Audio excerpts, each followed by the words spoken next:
말이죠. 말씀이 좀 깁니다. 저와 여러분이 5절씩 읽도록 하겠습니다. 제가 먼저 읽겠습니다. 너희와 모든 이스라엘 백성들은 알라. 너희가 십자가에 못 박고 하나님이 죽은 자 가운데서 살리신 나사렛 예수 그리스도의 이름으로 이 사람이 건강하게 되어 너희 앞에 섰느니라. 이 예수는 너희 건축자들의 버린 돌로서 집 모퉁이의 머릿돌이 되었었느니라. 다른 이로서는 구원을 얻을 수 없나니 천하 인간의 구원을 얻을 만한 다른 이름을 우리에게 주신 일이 없음이니라 하였더라. 저희가 베드로와 요한이 기탄 없이 말함을 보고 그 본래 학문 없는 범인으로 알았다가 이상히 여기며 또 그 전에 예수와 함께 있던 줄도 알고 또 병 나은 사람이 그들과 함께 섰는 것을 보고 힐난할 말이 없는지라. 명하여 공회에서 나가라 하고 서로 의논하여 가로되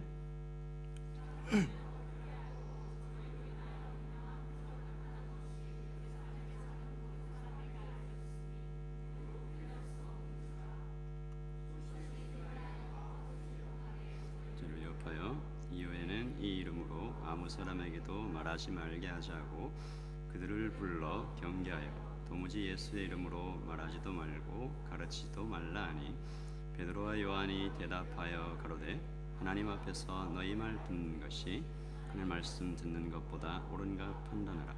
우리는 보고 들은 것을 말하지 아니할 수 없다. 관원들이 백성을 인하여 저희를 어떻게 벌할 도리를 찾지 못하고 다시 위협하여 놓아주었으니 이는 모든 사람이 그 된 일을 보고 하나님께 영광을 돌림이로라. 이 표적으로 병 나은 사람은 40여세나 되었더라.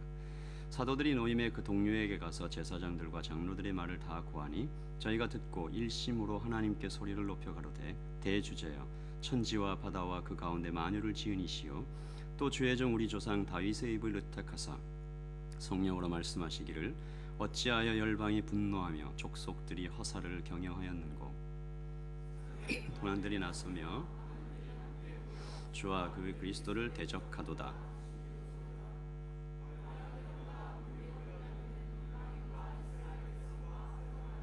하나님의 기름 부으신 거룩한 종 예수를 거스려 하나님의 권능과 뜻대로 이루려고 예정하신 그것을 행하려고 이 성에 모였나이다.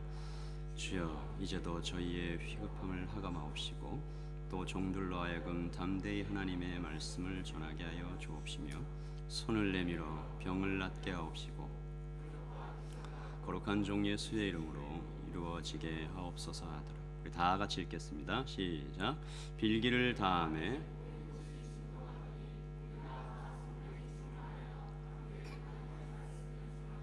아멘. 다 함께 자리에 앉아 주십시오. 사도행전 강의 4번째 시간입니다. 오늘의 주제는 가둘 수 없는 복음, 멈출 수 없는 전진이라는 제목으로 말씀을 나누겠습니다. 예수 그리스도 그분을 나의 구세주와 왕으로 영접한 이후 참 벅찬 감격으로 예수님 따라 보리라, 정말 제자답게 살아보리라 결심을 해보지만 예수님을 믿는다는 것이 이 세상에서 쉽지만은 않은 일입니다. 특별히 요즘같이 기독교의 이미지가 바닥을 치고 있을 때는 더 어렵게 느껴지죠. 지금 이 시점에 이 시대에 예수님 믿는 게 가장 어렵다라고 느껴지기도 합니다. 그러나 생각해보면 교회는 생겨날 때부터 아주 옛날부터 언제나 세상의 도전과 위협을 받아왔습니다. 인류의 역사 가운데 교회가 세상으로부터 환영받았던 적은 거의 없습니다. 드물게 잠깐 있었지만 있다 해도 그 기간이 아주 짧았습니다.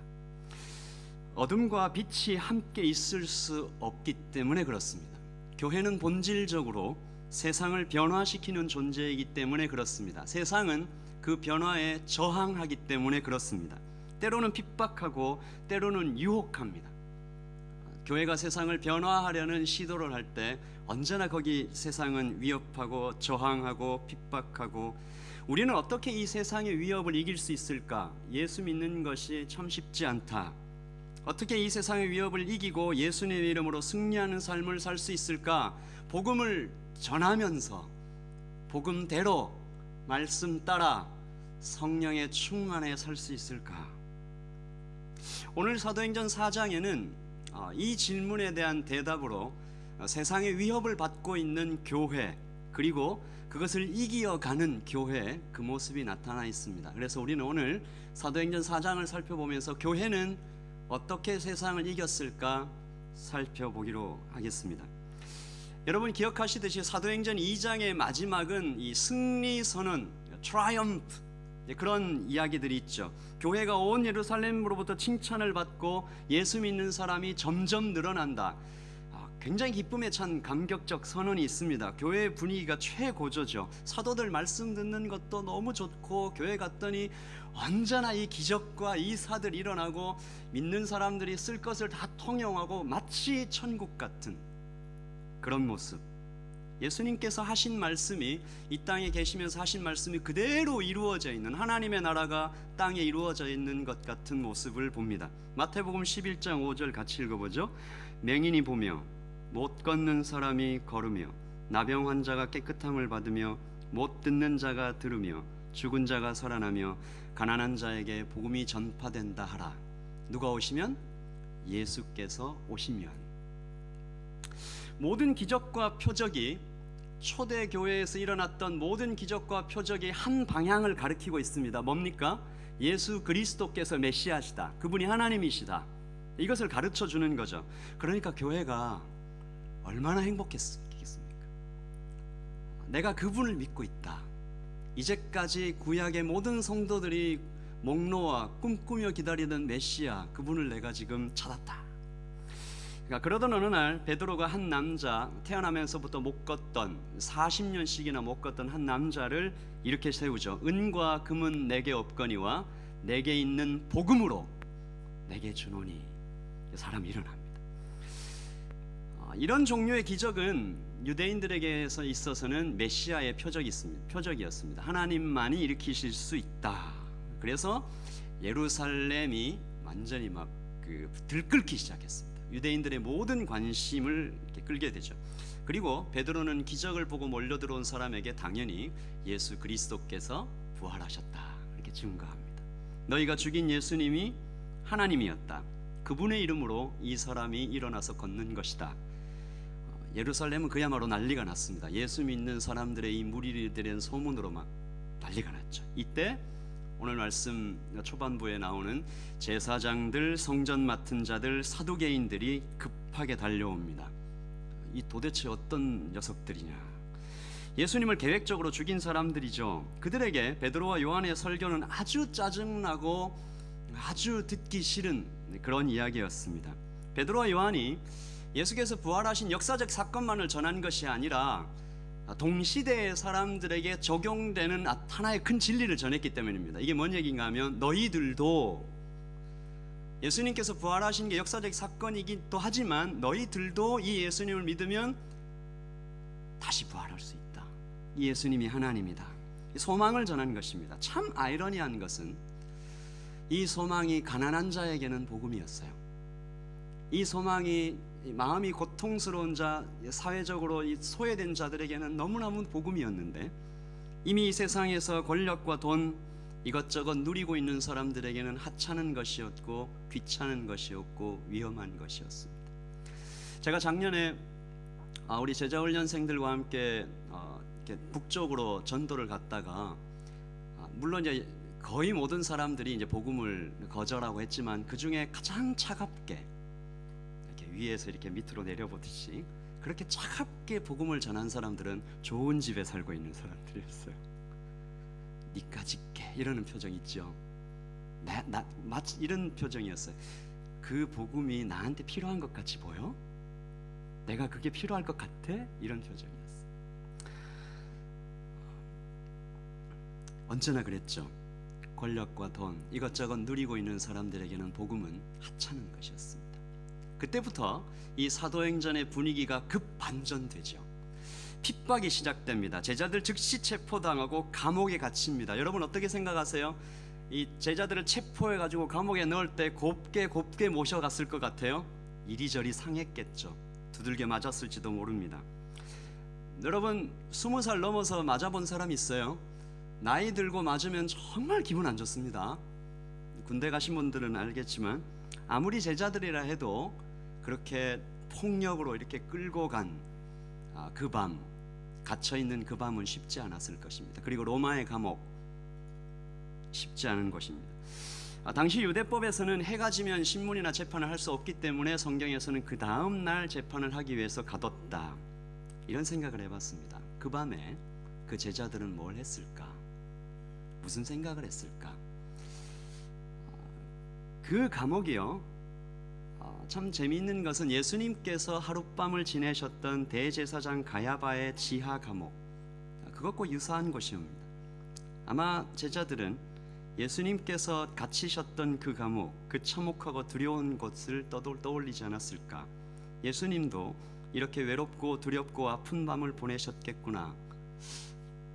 그들은 참 죄송하다, 그런 생각과 더불어 영광이다, 그 생각도 했을 거고, 어쩌면 베드로와 요한은 길고 긴 이야기를 나누지 않았을까?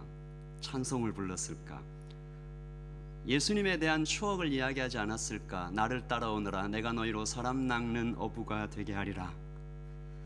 이 땅을 거니시면서 그 많은 말씀들을 전파하시고 십자가에 달려 돌아가시던 그 밤, 다시 부활하시던 그날 아침, 부활체로서 40일 동안 함께 있으면서 나누어 주셨던 그 말씀 이야기하지 않았을까? 제자란 예수님을 따르는 사람, 그분이 걸었던 길을 따라 걷는 사람. 그러므로 제자들도 예수 그리스도처럼 감옥에 갇히셨고, 사내들인 법정에 끌려 나와 예수님께서 신문 받으셨듯이 제자들도 신문을 받습니다. 그리고 말씀은 베드로와 요한이 갇혔다라는 그 기록 뒤에 바로 다른 제자들 5,000명에 대해 기록하고 있습니다. 제가 이 말씀 처음 읽으면서 굉장히 흥미로웠는데요, 같이 읽어보십시오. 시작. 그들을 잡음에 날이 이미 저물었으므로 이튿날까지 가두었으나 말씀을 들은 사람 중에 믿는 자가 많으니 남자의 수가 약 5,000이나 되었더라. 이 두 절 사이에 굉장히 급한 반전이 있죠. 제자들은 가두어졌다, but many who heard the message believed. 그러나 제자들은 가둬졌지만 복음은 멈추지 않아서, 복음은 가둬지지 않아서 그날에 예수 그리스도를 믿는 자가 5,000명이나 더해졌다. 이 단어를 두고 한 신학자는 가둘 수 없는 기독교라는 이름을 붙이기도 했습니다. 제자들은 가두어졌으나 복음은 가두어지지 않았다. 여기서부터 나타난 이 but으로 시작되는 반전은 계속 나타납니다. 이튿날 아주 흥미롭게도 대제사장 안나스와 가야바가 제자들 앞에 등장하죠. 이 사람은 어떤 사람들입니까? 예수님을 신문했던 바로 그 사람, 죽이라고 했던 그 사람들입니다. 제자들에게 질문을 합니다. 똑같은 질문입니다. 예수님께서 이 땅에서 이런저런 말씀을 전하실 때 예수님께 윽박지르듯이 했던 그 질문 같이 읽어봅시다. 너희가 무슨 권세와 누구의 이름으로 이 일을 행하였느냐? 똑같은 질문, 차가운 질문이죠. 일어나 걷게 된 그 사람이 그 앞에 서 있는데도 너 참 놀라운 일이다.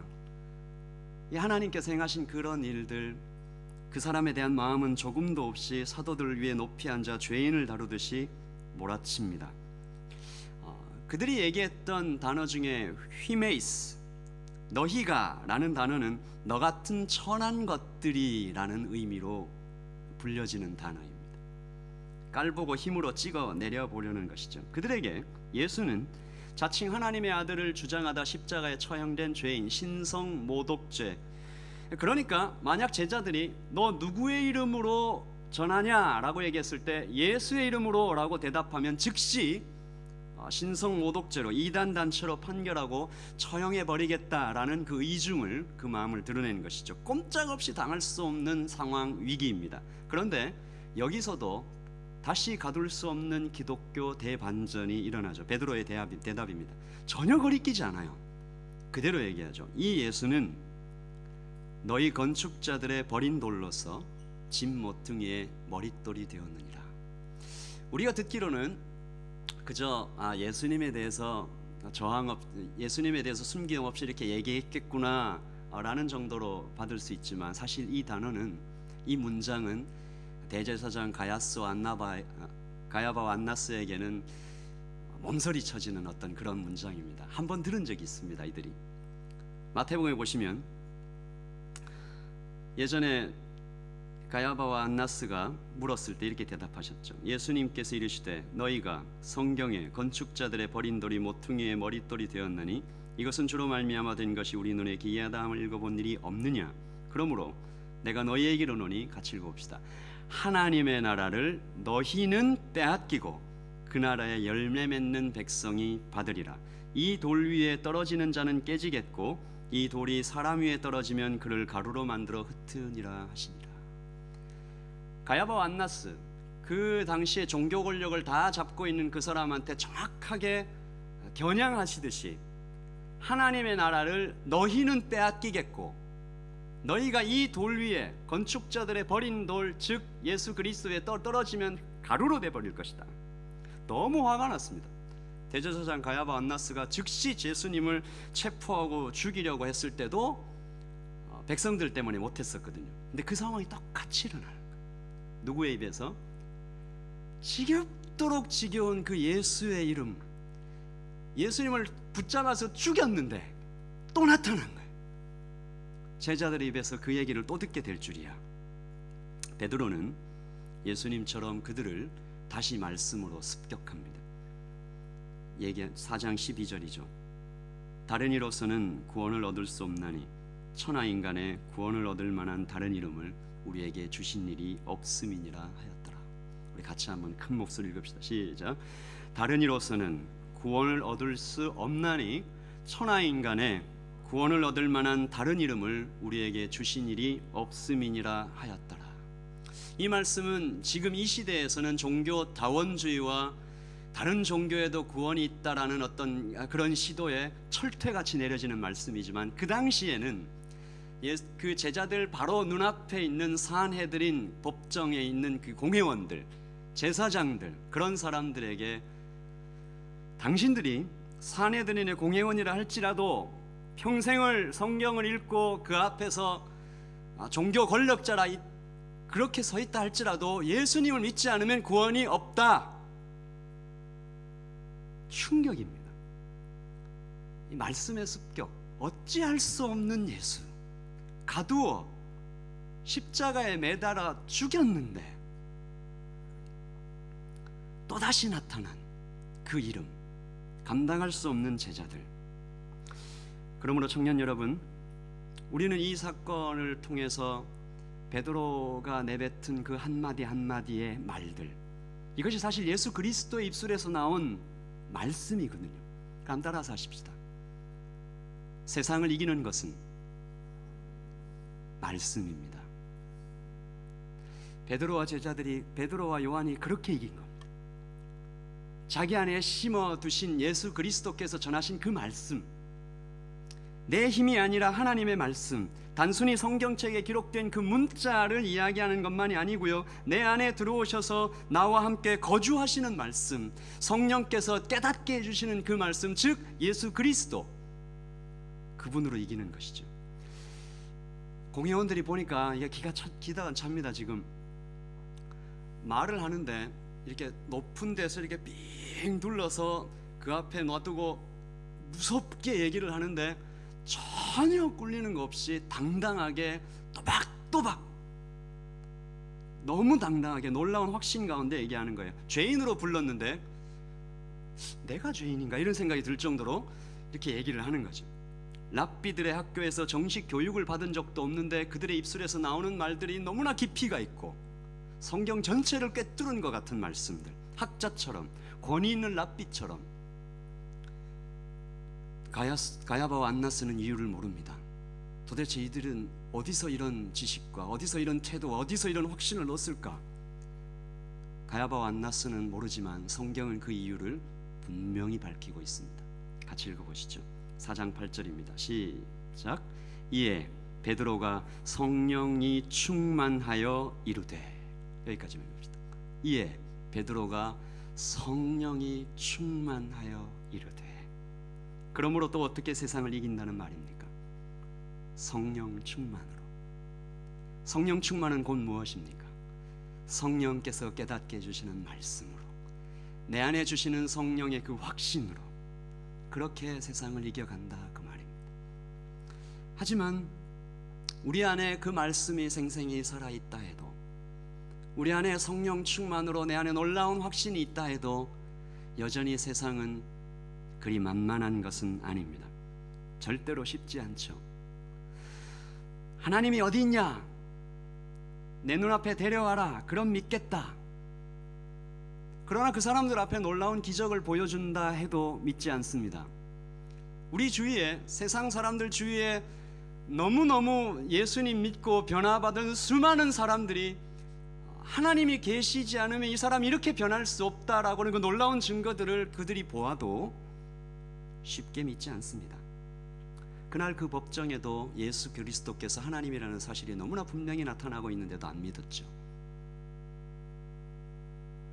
불같이 말씀을 쏟아놓는 성령 충만한 사도 베드로의 말씀을 들어도 안 믿고, 병 나은 사람이 눈앞에 떡하니 서 있어도 안 믿고, 못 믿고, 이것이 세상입니다. 그래서 교회는 어떻게 세상을 이길까? 분명한 것이 말씀이고 분명한 것이 성령 충만인데 이 이야기들에서 점점 더 고민하고, 이 사실은 더 본질로 이렇게 파고 들었어야 함에도 불구하고 교회는 좀 다른 방법들을 많이 사용해 보았습니다. 다양한 전도 방법들. 이렇게 얘기하죠. 사람들한테 자꾸 죄인이라고 하지 말자. 기분 나빠하잖아. 이제는 그런 전도 방법 안 먹히니까 관계 전도하자. 그리고 사람들 선물 좋아하니까 선물 많이 주자. 제가 예전에 한번 여러분과 나눈 적이 있는데 교회 오시면 남자친구 소개해 드립니다. 뭐 이런 거 있었죠? 기억나십니까? 한국의 한 교회에서 썼던 방법인데 잘 되니까 그 다음에 2탄 나왔죠? 교회 오면 여자친구 소개해 드립니다도 나왔어요. 그리스도인들이 사회봉사, 이렇게 갑자기 이렇게 막 눈빛이 초롱초롱해지는 거예요. 너무 좋아하시는데, 그리스도인들이 사회봉사를 많이 해야 된다.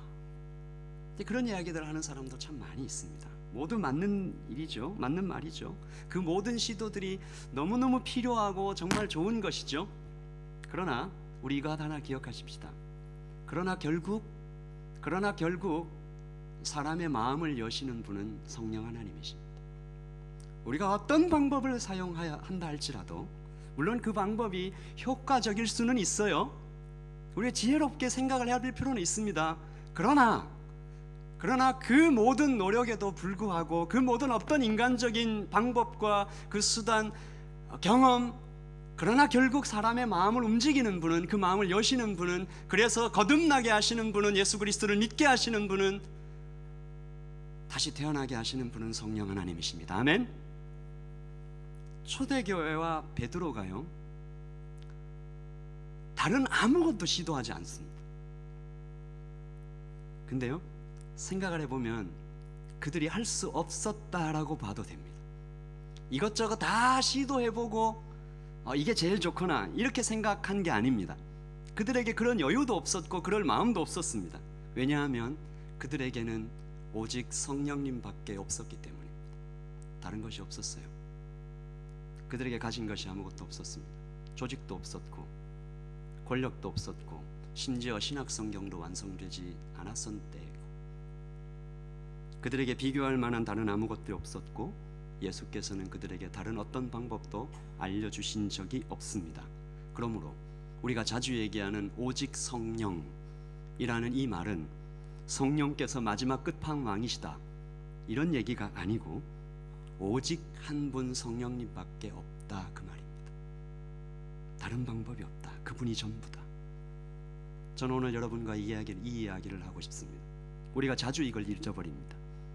먼 길 돌아 파랑새가 바로 곁에 있었다는 그 말처럼, 오히려 역사의 주인 우주의 왕은 너무나 겸손하게 우리 가운데, 우리 옆에 서 계시기 때문에 우리가 너무 쉽게 무시할 수가 있습니다. 잊어버립니다. 우리는 자주 말하죠. 뭐 말씀 읽는 거 좋은 거 압니다. 뭐 기도하라는 얘기 알아요. 뭐 성령 충만 좋죠. 근데 그거 말고 뭐 딴 거 없습니까? 이어령 교수님께서 이런 글을 쓴 적이 있습니다. 저도 이 글을 읽으면서 참 신선했는데요. 영하 4도의 물이 왜 가장 무거울까요? 왜 따뜻한 물이 차가운 물보다 밑에 있습니까? 물이 얼면 무거워져야 하는데 얼음이 물에 뜨지요. 그렇지 않으면 물고기는 겨울에 살 수 없습니다. 거기서 하나님의 의지를 발견하지 못하면 그는 바보입니다. 과학적 지식이 조금만 있어도 신의 음성과 촉수를 느낄 수 있습니다. 물만 갖다 놓고 봐도 신비합니다. 세상에 물처럼 이상한 게 없지요. 액체와 고체도 기체도 되는 것이 물 말고 또 있나요? 제일 희귀한 물질이 제일 풍부합니다.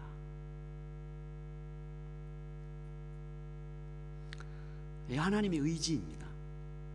가장 귀한 물질이 우리 주위에 가장 풍부하다. 가장 귀하신, 가장 높으신, 가장 위대하신 그분이 우리 주위에 충만하십니다. 근데 우리 자꾸 잊어버리는 거예요. 초대교회 사람들은 이것을 알았습니다. 성령님 밖에 없었던 제자들의 결핍, 그 없음이 오히려 강함이 되었다, 그 말입니다. 이게 신비입니다. 사도 바울이 이렇게 고백하죠. 이는 내가 약할 그때에 곧 강함이니라. For when I'm weak, then I'm strong. 이것이 그리스도의 진짜 모습이죠. 우리는 군사를 좀 빼야 됩니다. 뱃살도 빼고 단순화, 집중의 원리는 성경 곳곳에서 발견되는 것이죠. 여호수아가 죽기 전 백성들에게 마지막 한 말입니다. 한번 읽어보십시다. 시작. 여호수아가 이르되 그러면 이제 너희 중에 있는 이방 신들을 치워버리고 너희의 마음을 이스라엘의 하나님 여호와께로 향하라. 하나님의 백성이 언제 강해지는가? 불필요한 것들을 제거하라. 그래서 순수한 복음, 그것만이 남아있게 하라. 사도 바울도 의도적으로, 아주 필사적으로 그의 전 평생의 순수한 복음 그대로를 붙잡기를 추구합니다. 내가 너희 중에 예수 그리스도와 그의 십자가에 못 박힌 것 이외에는 아무것도 알지 않기로 작정하였음이니라. 예수 그리스도와 그분께서 십자가에 못 박히신 것 이외에는 아무것도 알지 않기로 결정했다.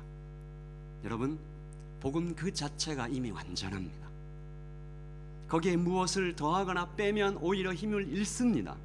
그러므로 말씀으로 이긴다, 성령으로 충만하면 이긴다 할 때 우리는 반드시 이것 하나 기억해야 됩니다. 온 세상에 복음만 있는 것처럼 내게 사용 가능한 자원이, 내게 있는 그 어떤 것이 오직 주님 한 분밖에 없는 것처럼, 내게 남은 것이 오직 주님 한 분밖에 없는 것처럼 스스로를 모든 것에서 차단하고 결핍 속에 빠뜨리는 사람, 이것이 오직 말씀, 오직 성령, 오직 믿음이라는 뜻입니다. 이것을 잃어버리니까 교회가 힘을 잃지요. 교회 복음에다가 자꾸 뭘 더합니다. 마케팅, 심리학, 좋은 건물을 세우면 사람이 많이 오더라. 박사학위, 현란한 신학, 그로 인한 지적 유희, 신비한 체험들이 많이 일어나면 성장, 번영, 물론 이것들이 그 자체로 악한 것은 아니지만 그것들을 복음에다가 자꾸 섞으면 섞을수록 복음이 이도 저도 아닌 잡탕이 되어버리죠. 제가 아주 잘 알고 있는 한 청년이 있습니다. 여러분도 아마 이 청년을 알 수도 있습니다. 이 청년이 대학교 시절 자취를 할 때 음식을 만들어야 되는 당번이 됐어요. 그래서 고민하다가 미역국을 만들기로 결정을 했습니다.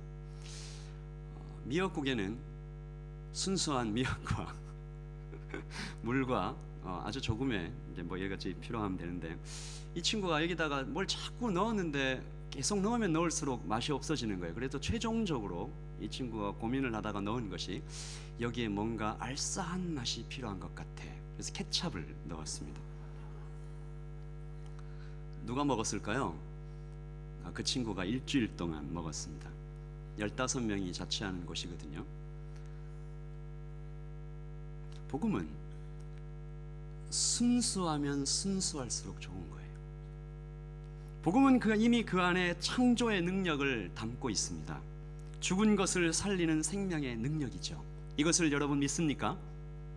더 큰 소리로 한번 대답해 봅시다. 복음이 능력인 것을 믿습니까? 우리 한번 큰 소리로 사도 바울의 마음, 그 마음과 똑같은 마음으로 이 말씀을 읽어 보십시다. 시작. 내가 복음을 부끄러워하지 아니하노니 이 복음은 모든 믿는 자에게 구원을 주시는 하나님의 능력이 됨이라. 먼저는 유대인에게요 그리고 헬라인에게로다. 우리 말씀을 다시 한번 읽으면서 옆 사람에게 한번 축복을 해주십시다. 이 복음은 너에게, 이렇게 한번 하시면 좋겠습니다. 시작. 내가 복음을 부끄러워하지 아니하노니 이 복음은 너에게 구원을 주시는 하나님의 능력이 됨이라. 아멘. 가둘 수 없는 복음, 오직 성령만 의지하고 있는 베드로와 요한을 그 누구도 막을 수 없었던 것이죠.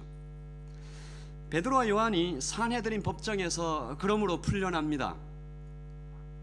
그래서 교회로 돌아와요.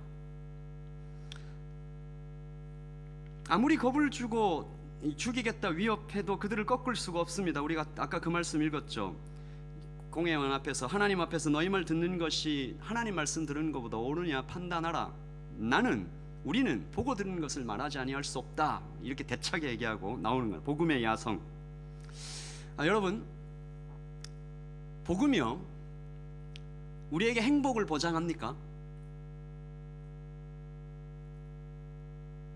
복음을 믿으면 아프지 않다라고 말하나요? 그렇지 않습니다. 복음은 이긴다고 말합니다. 복음은 끝내 이긴다. 복음은 편안한 삶을 결코 보장하지 않습니다. 그러나 복음은 위대한 인생으로 우리를 이끌어 줄 것이다 약속합니다. 무엇이 위대한 인생인가? 사람이 이름을 가지고 이 땅에 한번 태어나서 무엇을 보고 무엇을 따라 어떻게 사는 것이 위대한 인생일까?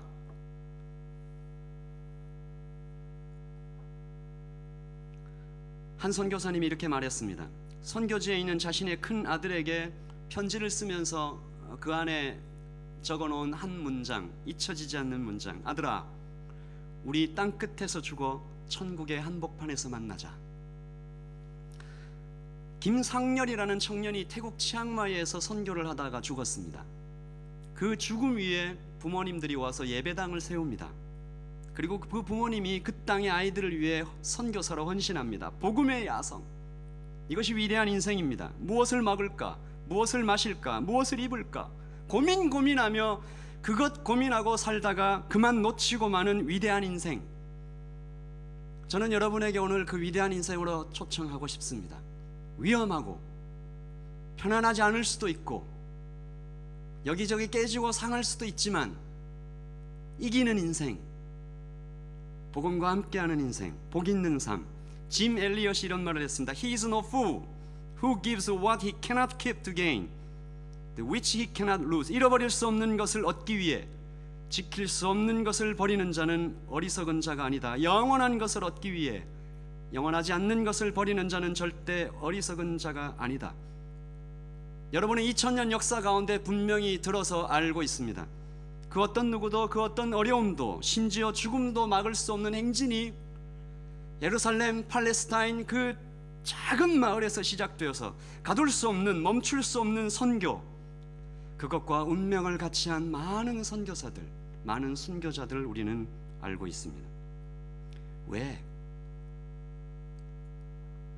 왜 성경은 이것을 위대한 인생이라고 말할까요? 그것은 하나님께서 사람의 영혼을 가장 가치 있다 말하시기 때문입니다. 온 세상에서, 전 우주에서 하나님께서 오직 가치 있다고 보시는 단 하나, 그것이 사람의 영혼입니다. 그래서 창조주께서 피조물이 되어서 죽으셨고, 다른 무엇보다 영혼이 소중하기 때문에, 생명은 생명으로밖에 얻을 수 없기 때문에 주님은 팔레스타인의 먼지 풀풀 날리는 광야를, 그곳을 걸으시며 목이 터져라 외치셨죠. 때가 찼고 하나님의 나라가 가까이 왔으니 회개하고 복음을 믿으라. 이것이 위대한 인생입니다. 창조주의 전투에 참여하는 것이고 역사의 행진에 하나님의 영광을 드러내는 것입니다.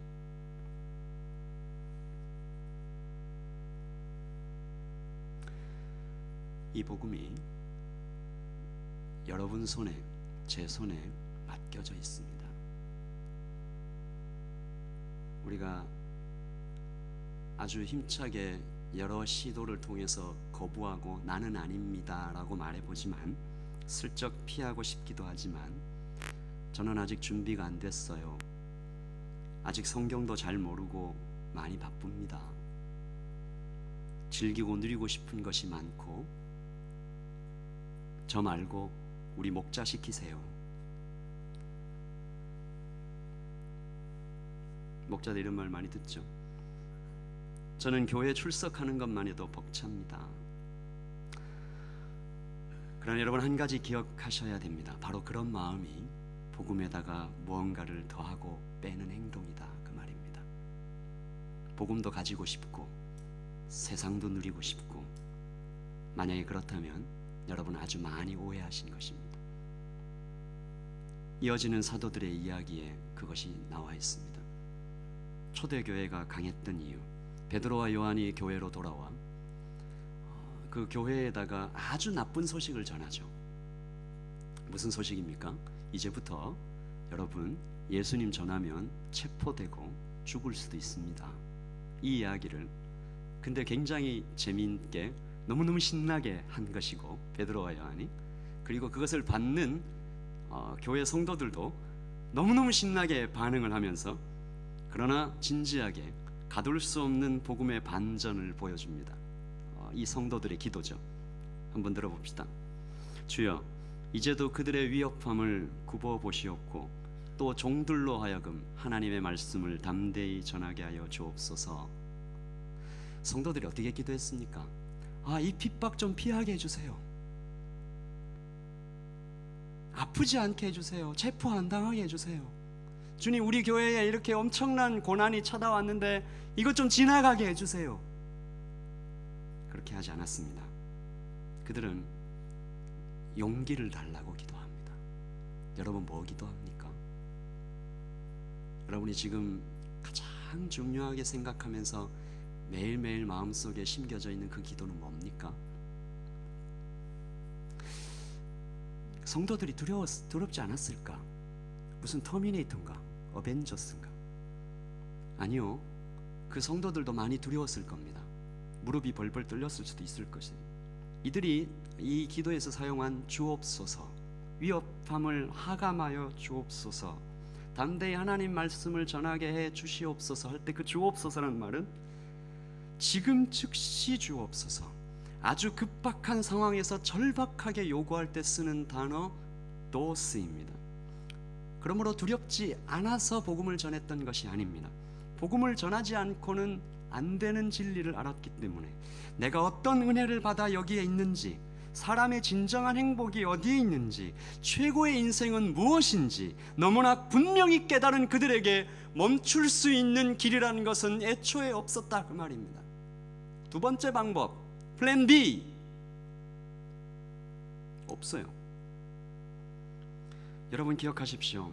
그들은 사도들이 아니었습니다. 성경에 이름 한 줄 기록되지 않으면 평범한 사람들이었어요. 그러나 그들은 위대한 삶을 살았습니다.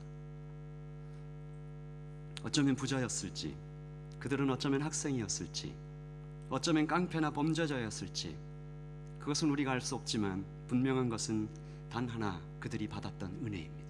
감당할 수 없는 은혜. 내가 오해하여서 창조주를 십자가에 못 박는 그 행렬에 동참했었는데 그분께서 나를 용서해 주셨다. 그리고 그분의 일에 나를, 창조주의 전투에 나를 동참케 하시고 나를 써주신다는 그 감격, 그 깨달음은 모두에게 있었을 것입니다. 그리고 교회의 기도가 계속 이어지죠. 손을 내밀어, 우리 손을 내밀어 병을 낫게 해주세요. 표적과 기사가 내 이름이 아니라, 교회 이름이 아니라 거룩한 종 예수 그리스도의 이름으로 이루어지게 하옵소서. 여러분 이것이 사도행전 전체에 나타나는 사도행전의 또 다른 테마 하나입니다. 복음의 확장. 예전에는 이 병고침과 표적과 기사가 사도들만 행했던 것이에요. 근데 이들이 뭐라고 기도합니까? 사도들의 그 전투에, 사도들만 담당했던 그 복음의 전진에 우리도 참여하게 해주십시오. 이 기도는 두려운 것이었고 위험한 것이었습니다. 사도들이 받는 그 박해 나도 받겠다. 그 짐 나도 나눠지겠다. 사도들이 당해야 될 고난과 핍박 나도 당하겠다. 사도들과 복음과 운명을 같이 하겠다. 하나님께서 그 마음을 아주 기뻐하시죠.